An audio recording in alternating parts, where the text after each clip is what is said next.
Bismillahirrahmanirrahim. Alhamdulillahi rabbil alamin wa bihi nasta'in ala umurid dunya waddin.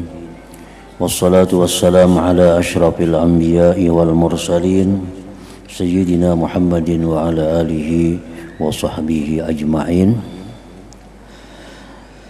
Nasihat ke-16. Carilah guru yang mursyid. Nasihat Imam Al-Ghazali rahimahullah kepada anak murid beliau khususnya dan kepada kita seluruhnya. Wahai anakku yang tercinta, sayogianya bagi seseorang yang menjalani jalan akhirat itu bahwa ada baginya seorang guru yang mursyid, yang membimbing, artinya lagi pandai mendidik supaya guru itu dapat menghilangkan daripadanya perangai-perangai yang jahat dengan didikannya. Lalu guru itu menggantikan di tempat perangai yang jahat tadi akan akhlak yang mulia. Jadi artinya bahwa apabila kita hendak menjalani satu jalan tariqah menuju ke tempat yang diridai Allah, surga, atau bila kita hendak menjalani satu jalan untuk ma'rifat kepada Allah, maka itu diperlukan ada guru yang membimbing kita.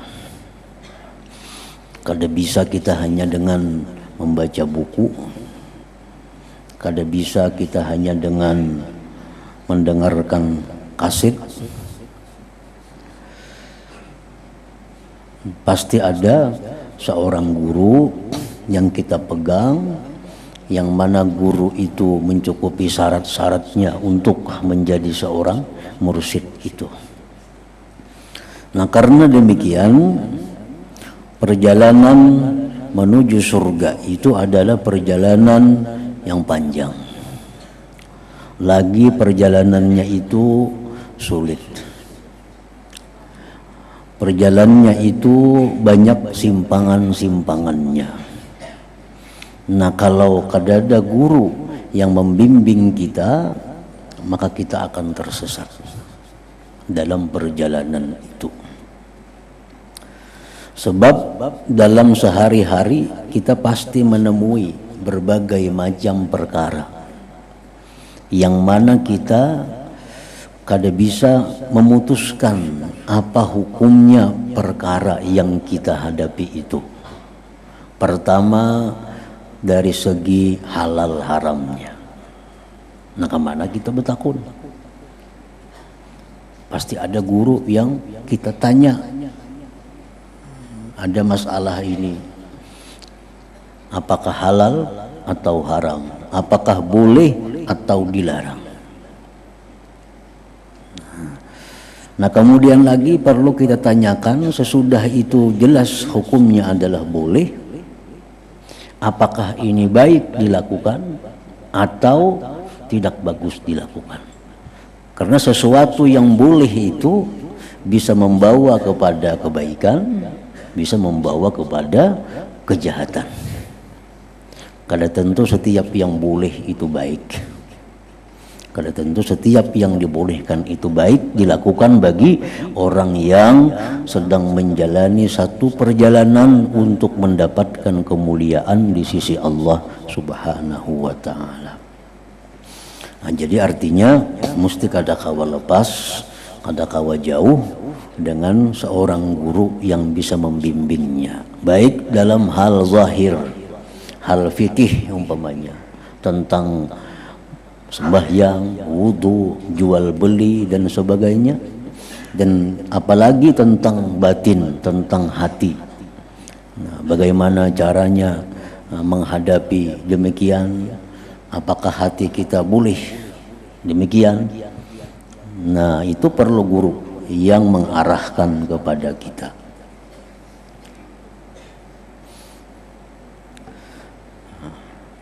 Dalam ungkapan para ulama, man la syaikha lahu fasyaitan syaikhuhu. Orang yang tidak ada punya guru, maka syaitanlah guru orang itu. Nah, kita kadang bisa memaham buku yang kita baca. Kadang-kadang kita kadang bisa jelas ceramah yang kita dengar hanya lewat media. Kita kadang paham kemana bertakun, kemana bertanya. Nah, jadi mesti ada orang yang mau kita tanyai, kita takuni apa ini hukumnya, baik kadanya.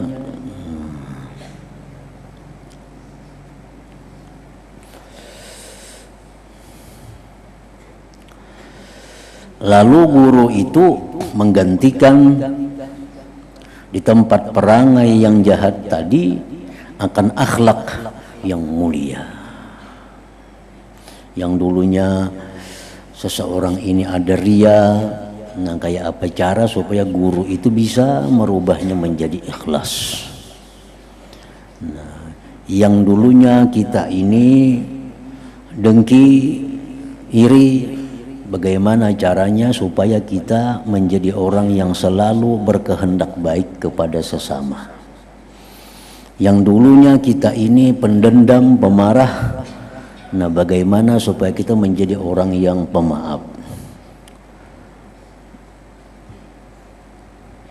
Nah, itulah tugasnya seorang guru yang mursyid, yang membimbing tadi.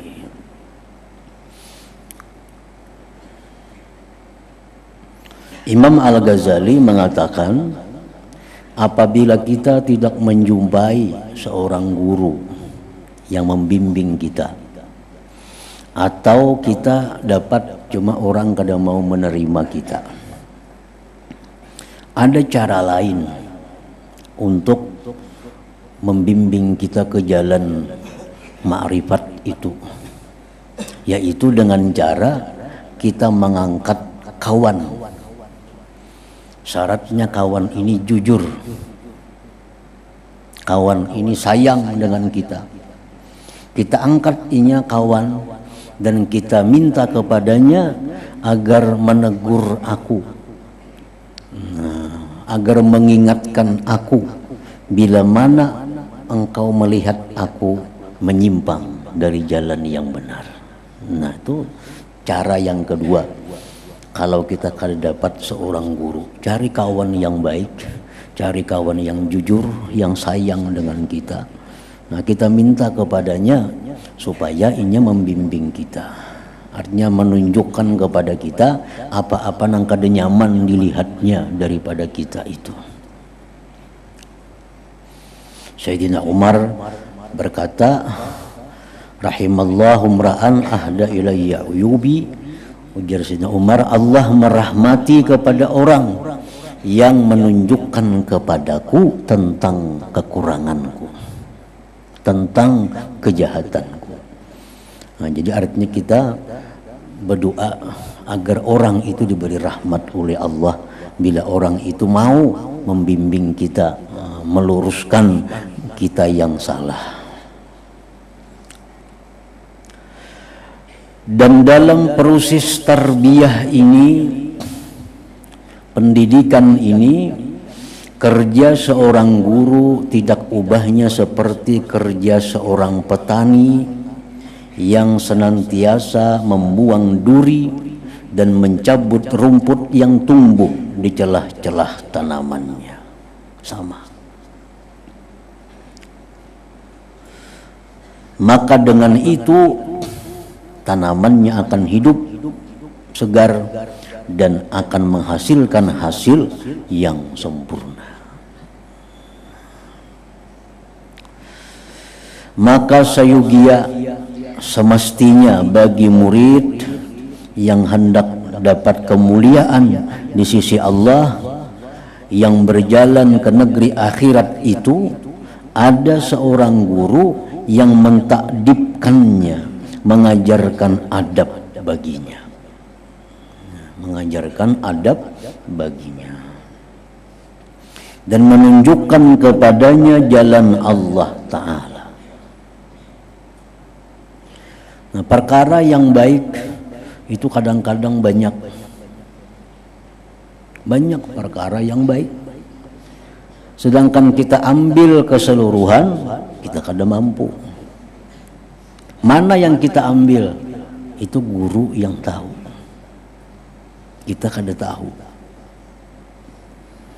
Misalnya kita ada berisi duit 50 juta. Nah, 50 juta ini hendak digunakan kepada kebaikan. Banyak. 50 juta ini bisa dibawa umrah. Bisa dibangunkan musalla atau masjid. Bisa digunakan maulah pesantren madrasah. Nah, 50 juta ini bisa ditukarkan pakaian, dibagi-bagi kepada orang yang perlu. 50 juta ini bisa duitnya ditukarkan baras, dibagi kepada orang-orang yang perlu baras. Banyak. Nah, apa yang terbaik yang kita lakukan di antara sekian banyak kebaikan itu? Nah, kita kada bisa milih kalau kita belum ma'rifat kepada Allah Subhanahu wa Ta'ala. Pilihan kita itu biasa bercampur dengan hawa nafsu. Nah, pilihan kita biasanya bercampur dengan hawa nafsu. Kita ingin duit 50 juta ini kita hadiahkan, kita sumbangkan sehingga timbul kita sebagai orang yang penyumbang. Nah, barangkali kita enggan memberikan duit sekian banyak kepada orang yang memerlukan, tapi orangnya tersembunyi. Kalau kita berikan duit kepada inya, orang kada tahu. Nah, kita mungkin enggan. Nah, nafsu kita ini hendak bahwa duit itu kita beriakan orang sealamanan tahu. Nah, jadi mana sekian banyak penggunaan itu yang mesti kita ambil. Nah, disitulah perlunya peran seorang guru yang mursyid itu, supaya duit 50 juta ini bujur-bujur bermanfaat bagi kita di dunia dan hasilnya ada di akhirat. Minta arahkan, ada duit 50 juta, sudah diniatakan duitnya hendak disosialkan, kabanan yang baik diunjuk. Itu mesti dirunding, jangan berunding lawan bini, luput. Bini kan tahu napa-napa. Jangan berunding lawan kawan yang jahil. Nah, supaya duit 50 juta ini bermanfaat, berkembang, mesti dengan guru yang mursyid. Supaya 50 juta ini jadi 500 juta di dunia dan di akhirat jadi surga.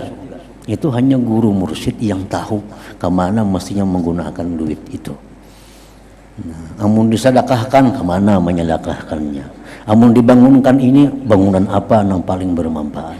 Nah, jangan sampai kita itu memberikan duit sekian banyak tapi dalam hati ada bercampur dengan hawa nafsu. Nah, hawa nafsu. Namun kita bangunkan tuh kelihatan bangunannya. Untuk kalau kelihatan kayaknya lewat itu bangunanku. Kayaknya seminggu lewat bangunanku. Nampak kisah pulang ke orang tuh aku yang bangun itu. Nah, kada jadi apa-apa ini hasilnya nih. Duit 50 juta ini kada jadi apa-apa hasilnya karena selalu diakui. Selalu diakui kelihatan barangnya. Nah, coba kalau duit 50 juta kita habiskan, kada melihat lagi kita. Nah, itu lebih baik, lebih diharapkan pahala di akhirat daripada yang demikian. Kecuali kita sudah sampai ke suatu makam ma'rifatullah. Nah, sudah bersih hati kita dari hal-hal duniawi. Nah, sudah tahu segala macamnya. Nah, ayo aja kita kada usah lagi minta pendapat kepada guru mursyid tentang penggunaan itu. Sembahyang misalnya, ulun guru wae umpamanya malam nih bangun sudah bila pukul 2 tuh bangun. Nah, apa nang bagus ulun baca, apa nang bagus ulun gawi. Kan banyak nang bagus-bagus. Baca Quran bagus, tahajud bagus, witir bagus, berselawat bagus. la ilaha illallah, banyak yang bagus. Nah, apa yang bagus untuk ulun ini? Nah, itu guru yang merusyid yang menunjukkannya apa yang terbaik amalan bagi dia itu. Ini mungkin orang per orang kada sama. Menurut pengetahuan si guru tentang diri si A, oh jago ikam si A ini kalau ikam bangun tuh bagus, sudah selawat kita. Selawat. Karena mungkin guru ini tahu bahwa orang ini kada tapi punya lawat. Suruh guru berselawat. Nah, saya kong datang sama, ulun jam 2 bangun guru saya. Ngapa yang bagus dia malakan? Guru tahu orangnya paling kuliah sembahyang. Ya guru jam sembahyang jadi banyak dah. 20 rakaat kah, sekian mulail, 30 rakaat kah, 100 rakaat kah. Atau kita ada masih hutang-hutang qadaan, bayar qadaan. Nah, itu memilih milah amaliyah yang cocok untuk kita, yang bersih dari hawa nafsu, itu hanya guru yang mursyid yang tahu. Kita kada tahu. Karena samuan baca padilatnya bagus. Lagi hanya baca di buku. Baca ini padilatnya ini, baca ini itu, baca ini. Samuan bagus. Nah, lalu mana amalan yang pina cocok lawan nafsu, ini nang ketujuh dibaca jadinya. Nah, jadi amalan itu kada murni lagi karena Allah. Ada dorongan hawa nafsunya.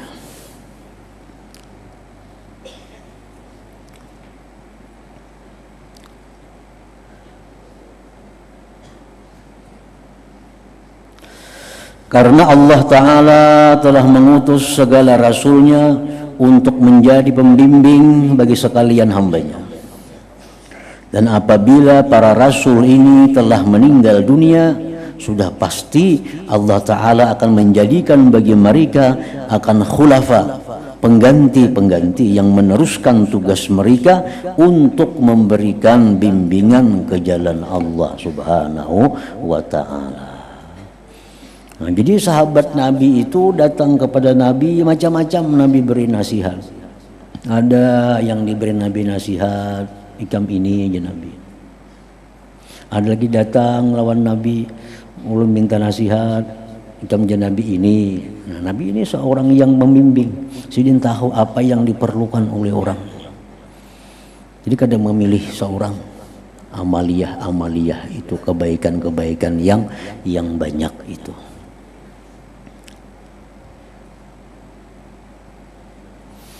Jadi kalau kita sudah punya ilmu fikih yang cukup, ya mungkin kada perlu bertakun tentang halal haram, karena sudah tahu hukumnya. Ini halal, ini haram. Ini syubhat, ini bagus.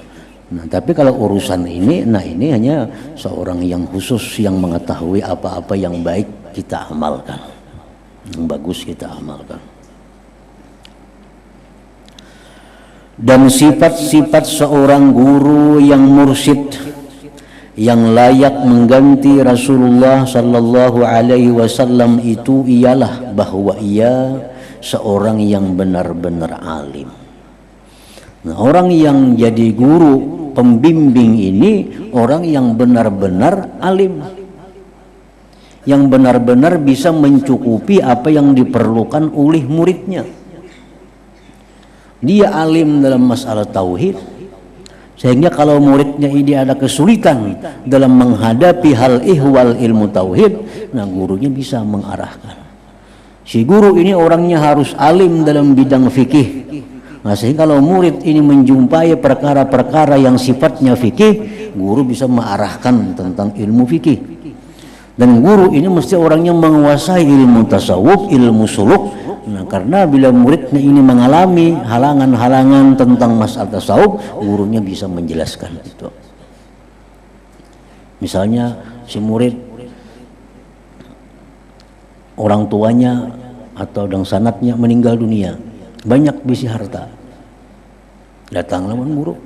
Nah, guru, abah ulun meninggal, bertinggal harta sekian, bertinggal ini. Kayak apa cara membagi warisnya? Nah, bila guru ini kada bisa jadi ahli faraid, kada kawa jadi guru mursyid.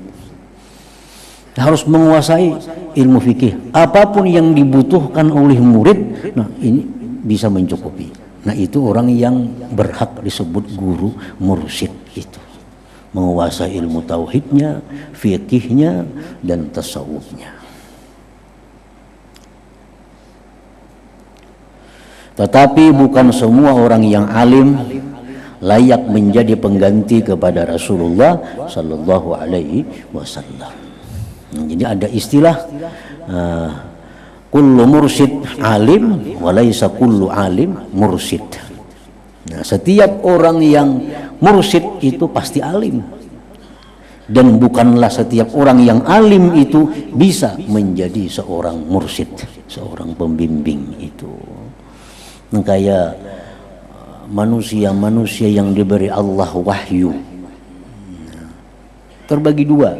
Ada yang hanya untuk dirinya sendiri, nabi.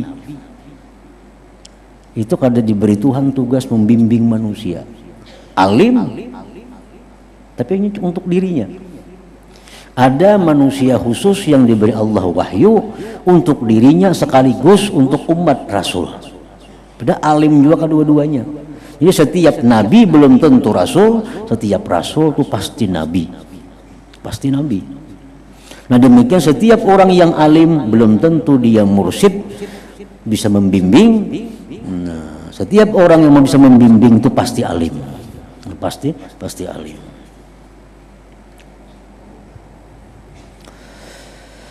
Dan sekarang akan aku sebutkan, ujar Imam Ghazali, sifat-sifat guru yang mursyid secara ringkas, supaya jangan mudah seseorang itu mengaku bahwa dirinya adalah seorang guru yang mursyid. Ada standarnya, ada ukurannya, baik secara zahir maupun secara batin, sehingga dia berhak disebut sebagai seorang mursyid, pembimbing itu. Pertama, seorang guru, sifat-sifat seorang guru yang mursyid itu ialah: pertama, seorang guru yang berpaling daripada mencintai dunia dan mencintai pangkat. Jadi seorang guru mursyid ini dia harus orang yang cinta akhirat. Kalau ingin mencintai dunia, kayak apa hendak membimbing orang supaya jangan mencintai dunia. Nah, jadi seorang guru yang mursyid ini adalah motivasinya adalah akhirat. Akhirat. Segala perbuatannya, tindakannya itu adalah tujuannya akhirat. Bukan untuk mengejar kekayaan atau kepangkatan duniawi ini. Nah, pertama itu. Kedua, beliau seorang guru mursyid itu telah berguru dengan gurunya yang mursyid, yang banyak mengetahui tentang segala hal. Jadi seorang guru yang mursyid, pembimbing ini, dia harus mesti pernah jadi seorang murid dari seorang guru yang mursyid. Karena kalau kayak itu kita kada ada pengalamannya,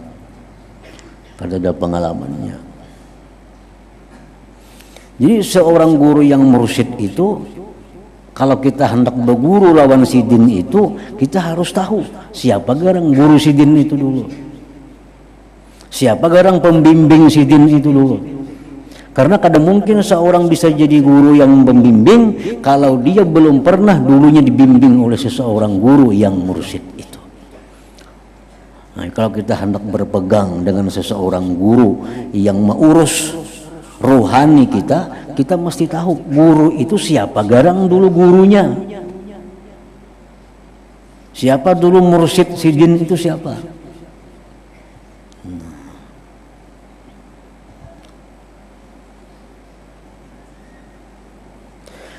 Dan gurunya yang mursyid itu juga telah berguru dengan seorang guru yang mursyid sebelumnya. Seterusnya wujud silsilah guru yang mursyid ini sehingga sampai kepada penghulu kita Rasulullah Sallallahu Alaihi Wasallam. Jadi itu ada silsilahnya, bukan hanya sekedar berguru biasa, ada turunannya. Jadi mulai si Din dibimbing oleh si Pulan. Tuan guru Pulan ini dulunya dibimbing lagi oleh gurunya. Guru ini dibimbing lagi oleh gurunya sampai kepada bimbingan Rasulullah Sallallahu Alaihi Wasallam. Nah makanya itu ada di dalam istilah orang sufi itu ada lubusul khirqah. Lubusul khirqah itu artinya seseorang itu diberikan Nabi semacam kain, baik itu berupa jubah, baik itu berupa surban, sebagai tanda bahwa ini orang pernah dibimbing oleh guru itu. Nabi memberikan khirqah pakaian kepada Sayyidina Ali. Lalu dari sekian banyak murid bimbingan Sayyidina Ali ini, diantaranya ada Hasanul Basri. Sayyidina Ali memberikan itu khirqah tadi pulang, lain khirqah yang pertama, khirqah lain lagi, khirqah yang dipakai Sayyidina nang barian Nabi itu disimpan untuk seorang. Nah, lalu pakaian seorang sehari-hari ini ada yang dikasihkan dengan seorang murid, tanda bahwa ini orang adalah pernah dibimbing. Nah, lalu si murid Sayyidina Ali Hasanul Basri ini terhadap bimbingan murid-muridnya itu diberikan lagi ada khirqah lain lagi, khirqah Sidin Bulang, sebagai tanda bahwa itu adalah khirqah bimbingan. Nah sampai berlaku kepada zaman sekarang. Nah guru-guru yang pembimbing, yang mursyid itu pasti ada punya khirqah itu, bahwa dia itu pernah dibimbing oleh guru yang pernah dibimbing juga. Jadi kadang-kala orang itu bisa membimbing kalau dia belum pernah berpengalaman dibimbing. Dan itu ditandai dengan silsilah lubusul khirqah namanya, tandanya.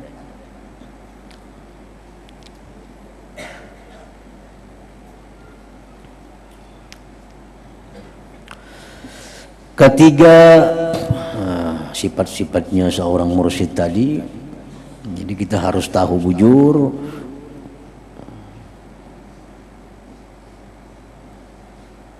di mana orang itu dibimbing oleh siapa pembimbingnya. Karena urusan ini urusan rohani. Kalau sudah menyimpang, kalau sudah sesat, akan sulit kembalinya, sulit mencabutnya. Kita ini sudah mulai berguru dengan yang salah, ngalih berpindahnya. Apalagi sudah sekian tahun berguru dengan guru yang kada jelas asal usulnya. Padahal ini guru pembimbing rohani kita. Nah, setiap kali kita bisa bertakun masalah ini, itu. Nah itu. Jadi sebelum kita menjadikan orang itu sebagai guru pembimbing kita tahu bujur dulu. Guru itu siapa? Mengajinya di mana? Pembimbing sidin itu siapa? Sampai kepada Rasulullah atau kada? Itu mesti ada. Lain hal kita mengaji ilmu nahu itu kada jadi masalah, mengaji ilmu saraf itu kada jadi masalah, siapakah gurunya. Mengaji ilmu nahu, ilmu bahasa Arab itu kada jadi soal. Macam kamus munjid itu kan orang kada Islam mengarang, banyak dipakai oleh orang Islam karena bagus bahasa Arabnya, ini artinya, itu kada jadi masalah. Tapi kalau untuk urusan rohani kita, nah kita mesti berpilih. Pilih bujur.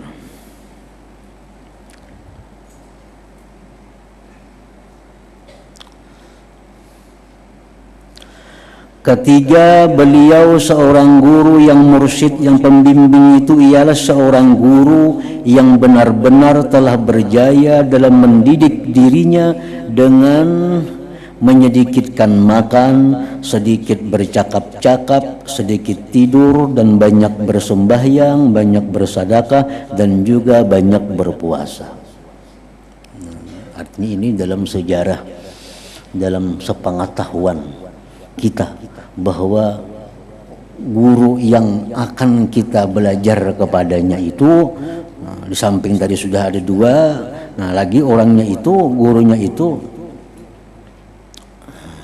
makannya sedikit, pandirnya sedikit, guringnya sedikit, sembahyangnya banyak, sedekahnya banyak, ibadahnya banyak. Keempat, beliau dengan sebab berguru dengan gurunya yang mursyid tadi telah mampu menjadikan akhlak yang mulia sebagai cara hidupnya, seperti sabar. Nah, seorang guru yang mursyid itu mesti sabar. Mesti sabar. Mampu menahan diri. Misal disakiti orang, ya kada membalas. Dihina orang, kada membalas. Itu tanda bahwa dia pernah dibimbing. Karena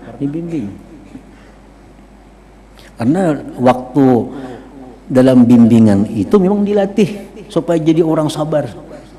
Dilatih oleh gurunya supaya jadi orang sabar.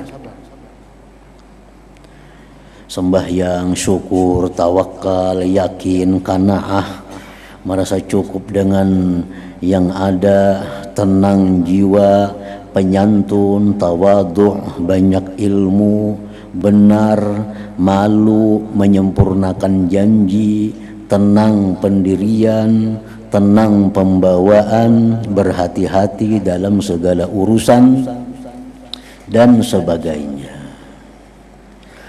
Dan apabila ia telah bersifat dengan sifat yang mulia ini, maka sebenarnya ia adalah guru yang mursyid tadi, nur daripada anwar, daripada cahaya-cahaya Nabi Muhammad sallallahu alaihi wasallam yang layak untuk diikuti.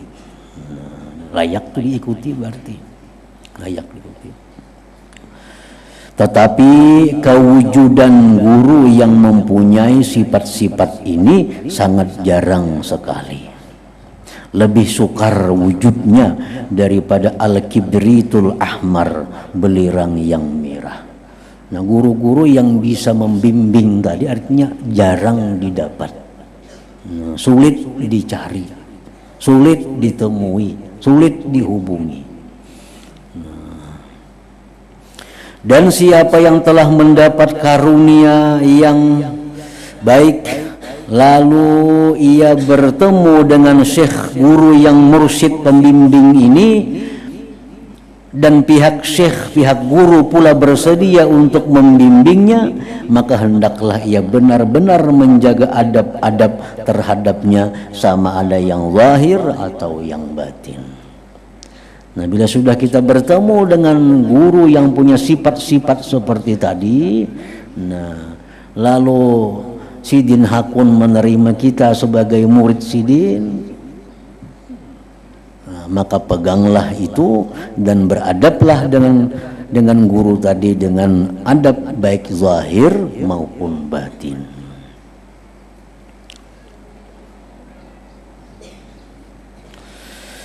Adapun adab-adab yang zahir, yaitu pertama, kalau sudah kita dapat dengan guru tadi,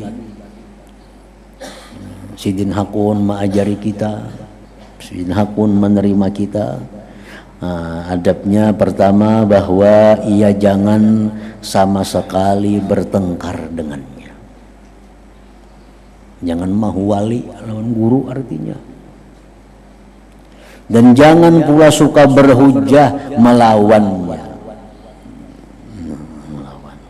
Pada apa jua masalah, walaupun ia mengetahui salah pada zahir.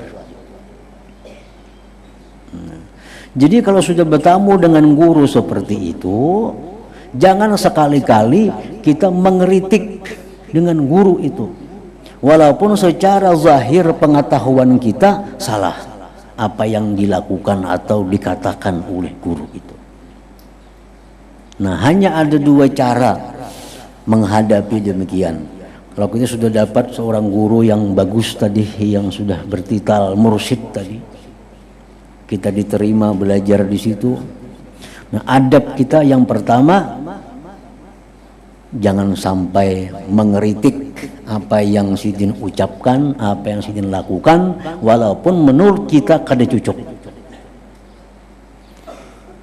Nah, kalau nya kada bisa itu, kada bisa taslim ngarannya. Ini sudah mengiktikadkan bahwa apa yang dilakukan oleh guruku itu pasti ada dasar hukumnya. Nah, aku belum tahu. Ada perlu mengkritik. Nah, pasti dia nangka itu, maka dilarang dalam agama. Kita mungkin sedikit ilmunya. Kada seluas ilmu sih.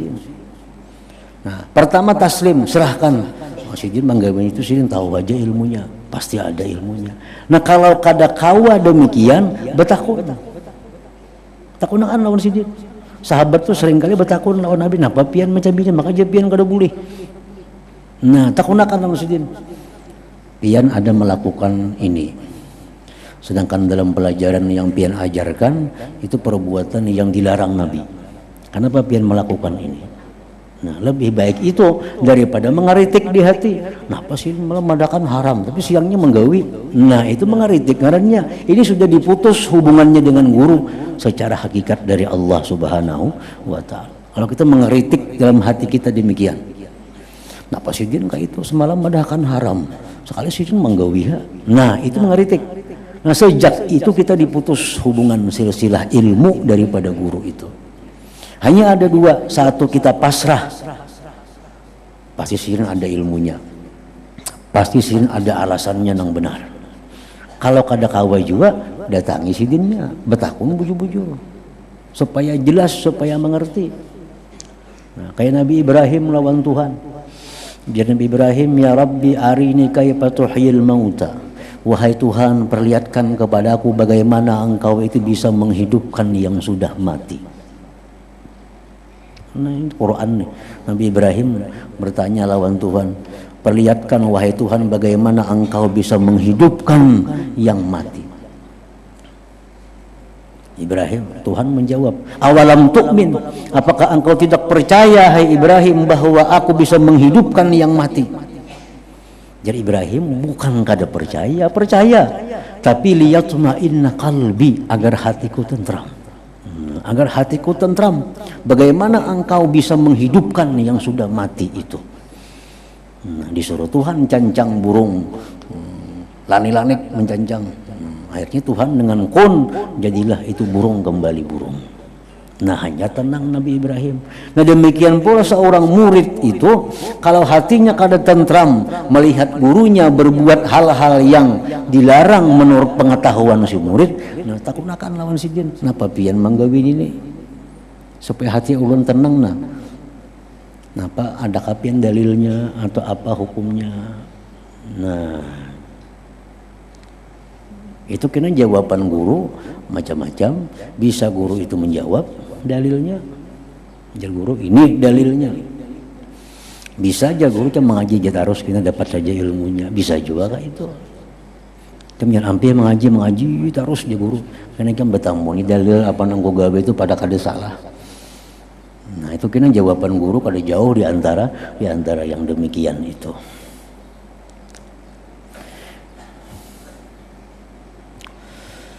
Nah, kedua adabnya itu jangan ia bersegera meletakkan kain sajadah di hadapan guru kecuali pada waktu hendak menunaikan sembahyang. Dan apabila ia telah selesai sembahyang dan hendaklah ia segera mengangkatnya. Jadi misalnya kita seorang murid nih sembahyang masih lawas lagi, sudah mengunjuk sajadah lawan guru, atau ada beadab ngarannya.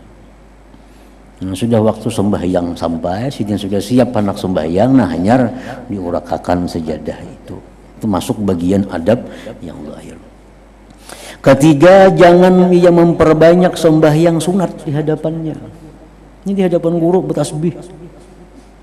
Itu kan ada beadab ngarannya. Di hadapan guru itu yang paling baik dua. Satu, mendengarkan apa jar guru, nang kado betakun apa nang kada paham. Jangan bertasbih di hadapan guru.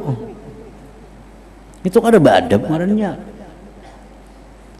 Padahal baik aja bertasbih kalau berzikir bagus. Cuma kalau di hadapan guru itu ada beadab. Di hadapan guru itu yang paling baik satu, mendengarkan apa nang jasidin, nang kado betakun apa nang seorang kada paham.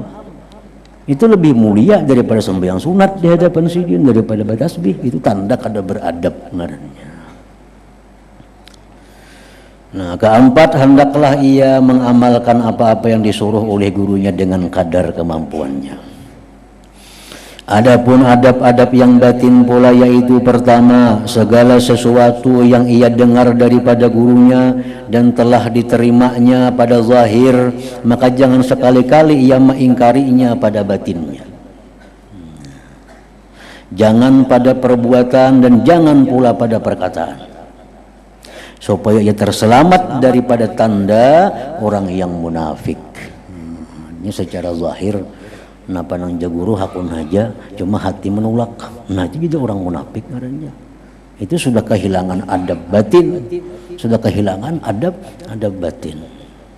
Disuruh guru gawi ini, gawi ya, tapi hati kada katuju kada nih. Nah itu sudah munafik ngarannya dengan gurunya.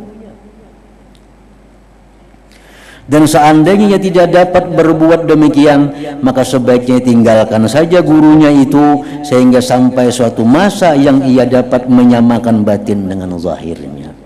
Namun kada sanggup kayak tadi, baik berjauh aja dulu. Yang beparak guru dulu berjauh. Sudah siap kena masanya, nah hanyar beparak. Kedua, hendaklah ia menjauhi daripada bersahabat dengan orang yang jahat, supaya ia dapat mengusungkan lembaran hatinya daripada segala perhubungan dan pengaruh syaitan manusia. Maka dengan itu akan suci hatinya daripada kekuturan syaitan, dan walau bagaimanapun ia mesti memilih kefakiran daripada kekayaannya. Nah, seorang murid itu orang yang banyak diberikan tugas-tugas oleh gurunya. Nah, sehingga apapun yang diperintahkan oleh gurunya untuk kebaikan dirinya itu mesti dia tinggalkan, walaupun itu merugikan dalam segi duniawinya, walaupun merugikan dalam segi duniawinya. Karena itu perintah guru tinggalkan, nah, mesti ditinggalkan kalau sudah kita mempunyai guru yang membimbing itu. Nah, kemudian nasihat ke-17, intisari ilmu tasawuf.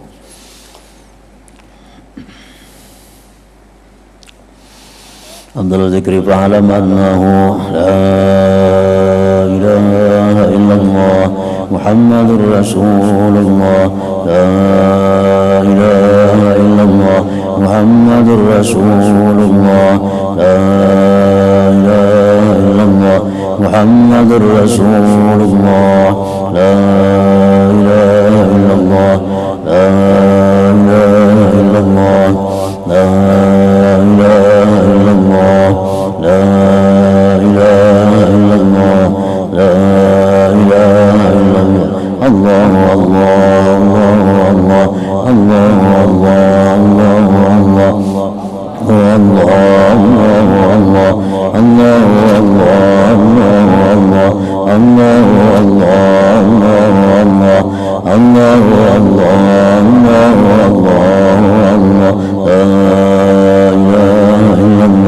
Muhammadur Rasulullah, la ilaha illallah Muhammadur Rasulullah, la ilaha illallah Muhammadur Rasulullah, la ilaha illallah. Al-Fatihah. Bismillahirrahmanirrahim.